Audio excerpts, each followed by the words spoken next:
In this video, I'm going to show you how to get started making the Dahlia crochet motif pullover. This is a project dedicated to the exploration of gauge. You can make this sweater in any weight yarn, and the math has been worked out for 9 sizes as well. You have 2 unique options for adjusting the gauge to make any size. Either match the gauge and make the motifs exactly as written, or continue in the established pattern to grow. Or you can continue an established pattern to grow the motifs larger for the perfect fit. The sample is shown in worsted weight yarn and size 36. First, I'm going to show you how to crochet the squares, then I'll show you how to crochet the triangles, and I'll show you some options for how to join them together. You can download this pattern at the link in the video description. You'll begin by tying your yarn to your crochet hook. You can use a square knot, a slip knot, whichever works best for you. Remember, there's no wrong way to be creative if you like the results you're getting. We're going to start with a chain 6.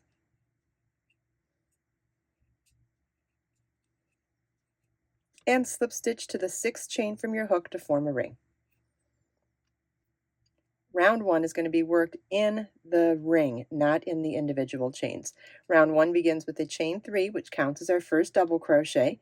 Then you want to double crochet in the ring. Double crochet is yarn over your hook, insert your hook in the ring, yarn over, pull up a loop, yarn over, pull through 2 loops on your hook, yarn over, pull through 2 loops on your hook. That's a double crochet. This counted as our first double crochet. That's our second. You want to double crochet 14 more times in the ring.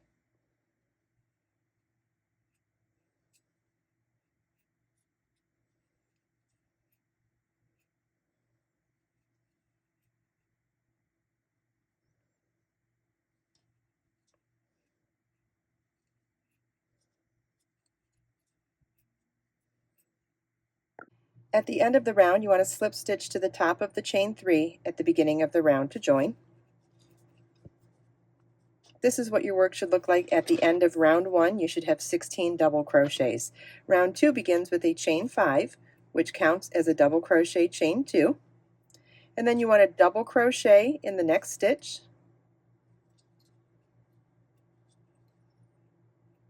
And chain 2.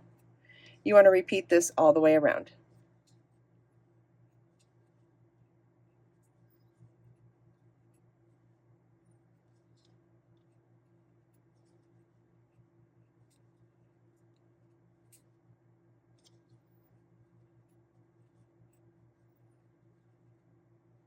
At the end of the round, we did a double crochet chain 2, and now we want to slip stitch to the 3rd chain of the beginning chain 5 to join. And this is what your work should look like at the end of round 2. You should have 16 double crochets and 16 chain 2 spaces. Round 3 begins with slip stitching into the first chain 2 space, chain 3, which counts as a double crochet, and work 2 more double crochets in that same space.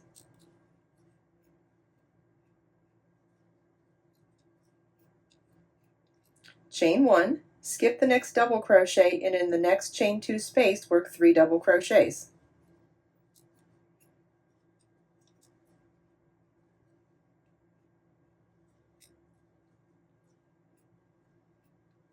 Chain 1 and skip the next double. Our repeat for this round is 3 double crochets in the next chain 2 space, chain 1. You want to repeat that all the way around.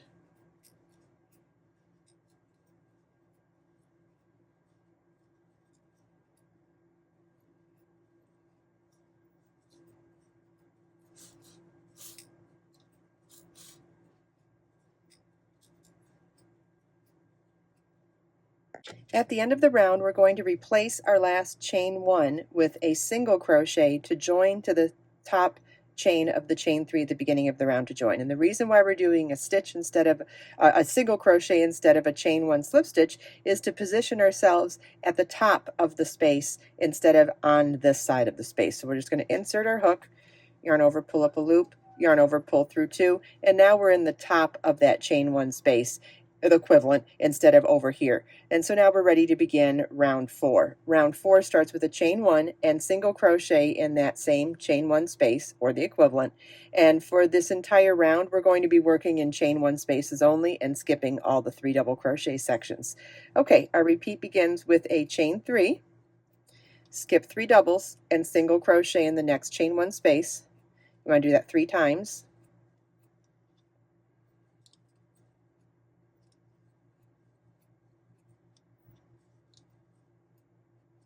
and then chain 7, skip 3 doubles and single crochet in the next chain 1 space. Our repeat for this round is chain 3 single, chain 3 single, chain 3 single, chain 7 single crochet. You want to repeat that all the way around.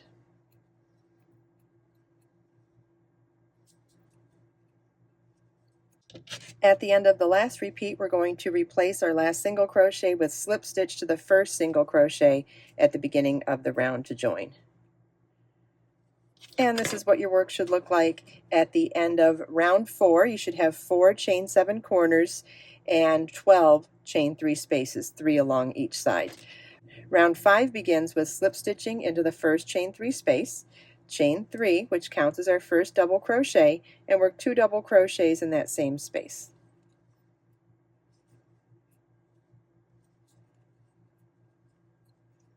Then 3 double crochets in each of the next 2 chain 3 spaces.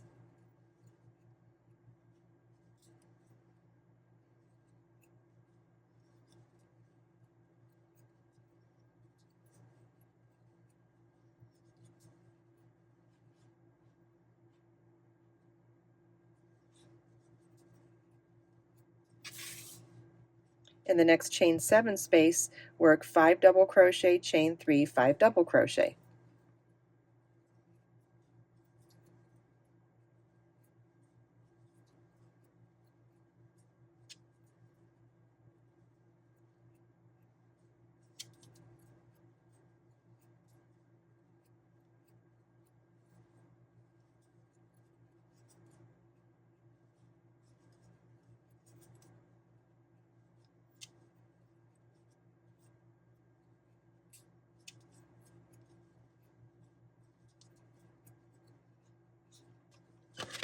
Our repeat for this round is 3 double crochets in each of the next 3 chain 3 spaces and 5 double crochet, chain 3, 5 double crochet in the next chain 7 space. You want to repeat this all the way around.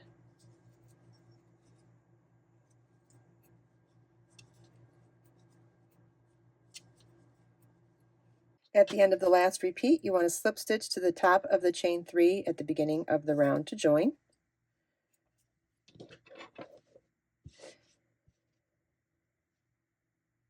And this is what your work should look like at the end of round 5. So round 6 starts with a chain 3, which counts as our first double crochet, and then work 1 double crochet in each stitch across to the chain 3 corner.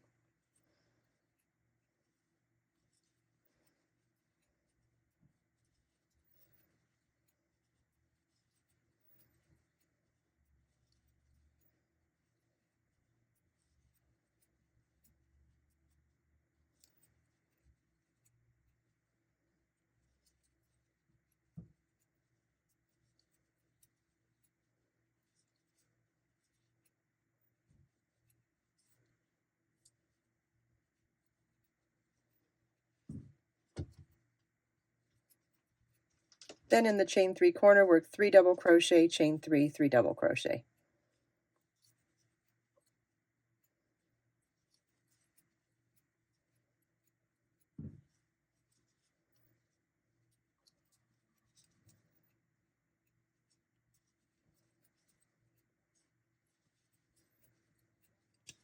And repeat this all the way around. Because we started in the middle of a side after the last corner, you want to continue working 1 double crochet in each stitch around until you get to that first stitch, which was the chain 3 counting as a double crochet.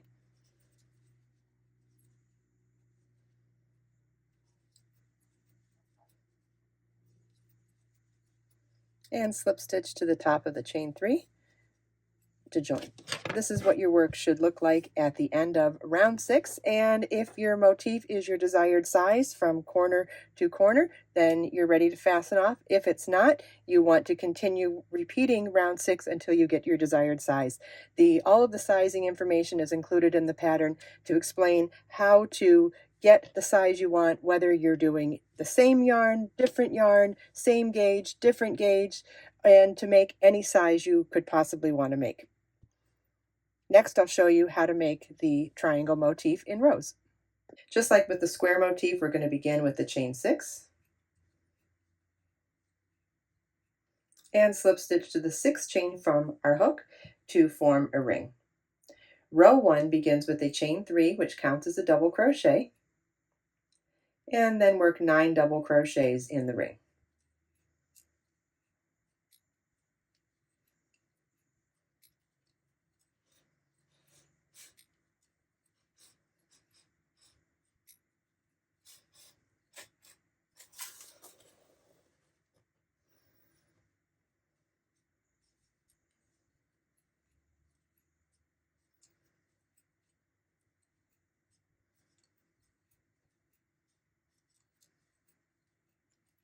This is what your work should look like at the end of row 1. You should have 10 double crochets. Row 2 begins with a chain 5, which counts as a double crochet chain 2. Turn your work and work a double crochet in the next double crochet. Our repeat for this row is chain 2 and double crochet in the next double crochet. You want to repeat this all the way across. This is what your work should look like at the end of row 2. You should have 9 chain 2 spaces. Row 3 begins with a chain 3, which counts as a double crochet. Turn your work, work 3 double crochets in the next chain 2 space.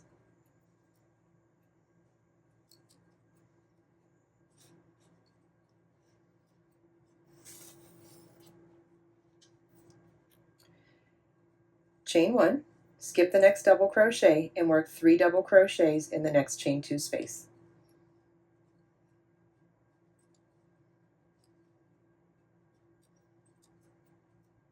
And we'll work chain 1, 3 double crochet all the way across.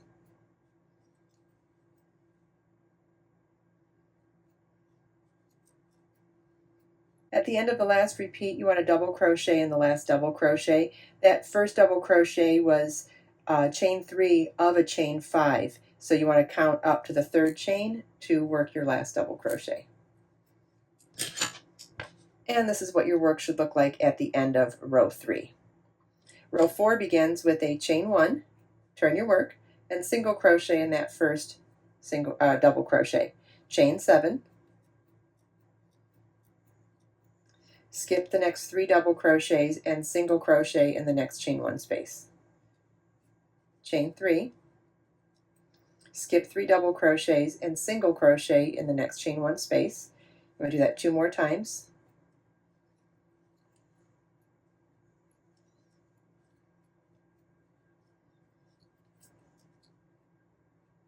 Then chain 7, skip 3 doubles and single crochet in the next chain 1 space. Our repeat for this row is chain 3 single, chain 3 single, chain 3 single, chain 7 single. You want to repeat that 1 more time.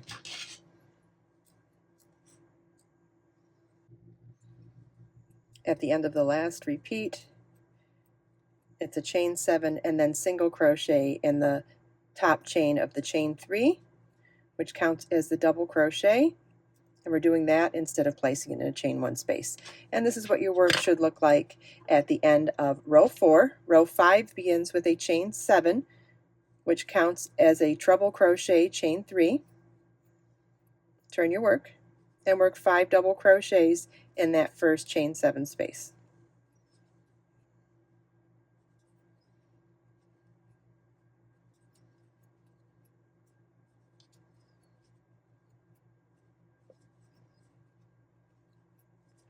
Then work 3 double crochets into each of the next 3 chain 3 spaces.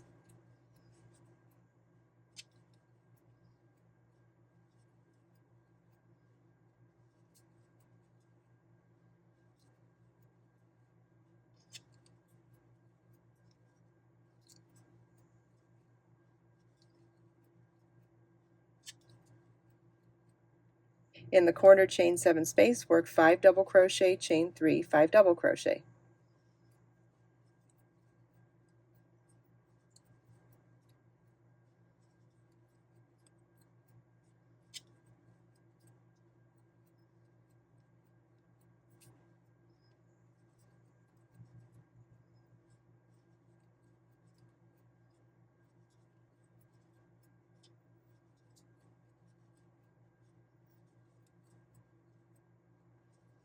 Then we'll repeat what we did over here by working 3 double crochets into each of the next 3 chain 3 spaces.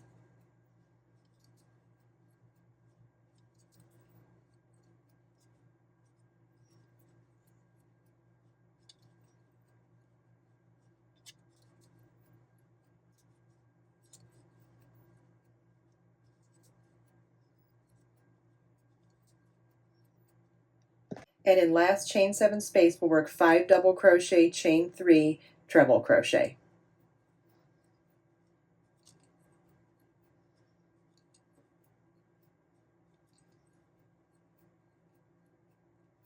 Treble crochet is yarn over twice, insert your hook, yarn over, pull up a loop, yarn over, pull through 2, yarn over, pull through 2, yarn over, pull through 2. And this is what your work should look like at the end of row 5. Row 6 begins with a chain 7, which counts as a treble crochet, chain 3. Turn your work. 3 double crochets in the first chain 3 space.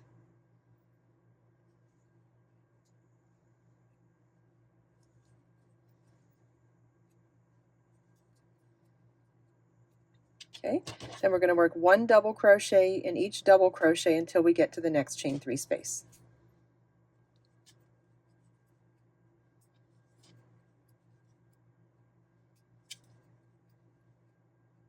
In the chain 3 corner, we're going to work 3 double crochet, chain 3, 3 double crochet.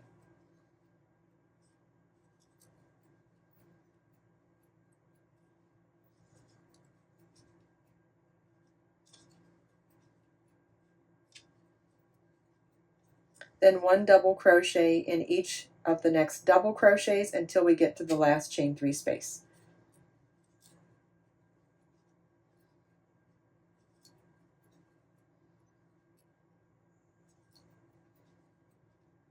In the last chain 3 space, work 3 double crochet, chain 3, 1 treble crochet.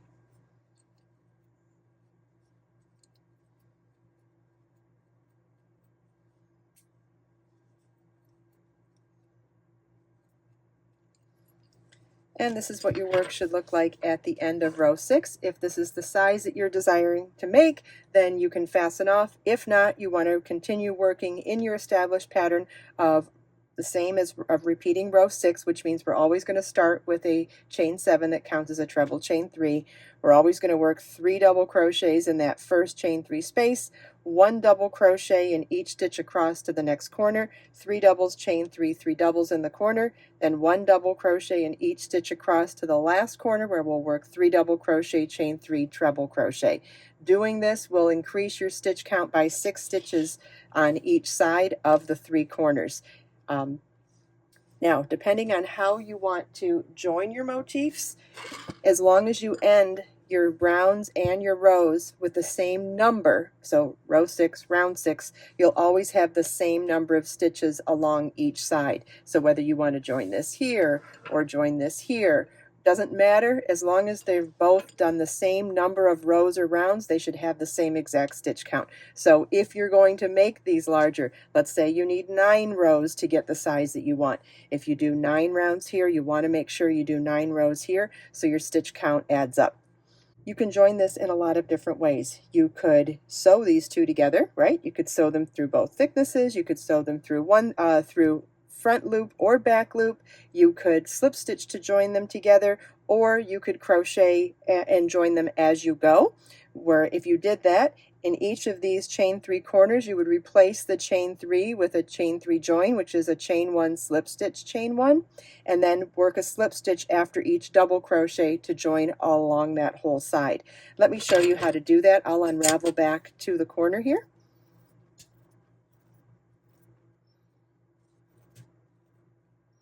Okay, so I'm at my corner here and it's a chain 3, so I'm going to replace that chain 3 with a chain 3 join. A chain 3 join is chain 1, slip stitch to join in the adjacent motifs, chain 3 space, chain 1, and then I'll come back here and start working in my established pattern, which was 3 more doubles in that corner, but I also said we're going to slip stitch to join with each motif, or with each double crochet on the opposite motif as we go. So we'll finish up that 3 double crochet in the corner and slip stitch as we go. and then 1 double crochet in each stitch across to the next corner. So we'll work double crochet and slip stitch.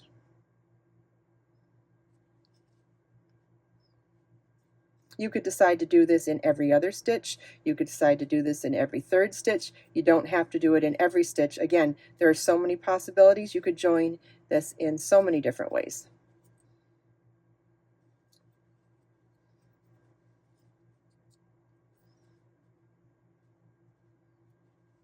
Okay, so that's what it would look like if you're joining as you go. And I'm going to continue on and then show you how to do the last corner. Just to show you a little bit of variation here, this is what I was talking about. You could work 3 double crochets and then slip stitch in after the third. You don't have to do it after every stitch. And again, it just gives you more options and more possibilities. So now let's do that last corner, which was 3 double crochet, chain 3 treble crochet. So we'll start with a double crochet, 1 double crochet, and we'll slip stitch in that stitch on the adjacent motif. We'll do 2 more double crochets. Okay, and then we're going to replace our chain 3 with a chain 3 join. So chain 1, slip stitch to the adjacent motifs, chain 3 space, chain 1, and then treble crochet in that last chain 7 space. And there we go. We've joined it on one side. If you were joining on 2 sides, you do the same exact thing. You would just join along this side and then along the next motif as well. Don't forget to download the pattern where you get not only the written instructions and the charts and the sizing guide for 8 different sizes for this pattern that can also be done in any weight yarn. The link is in the video description.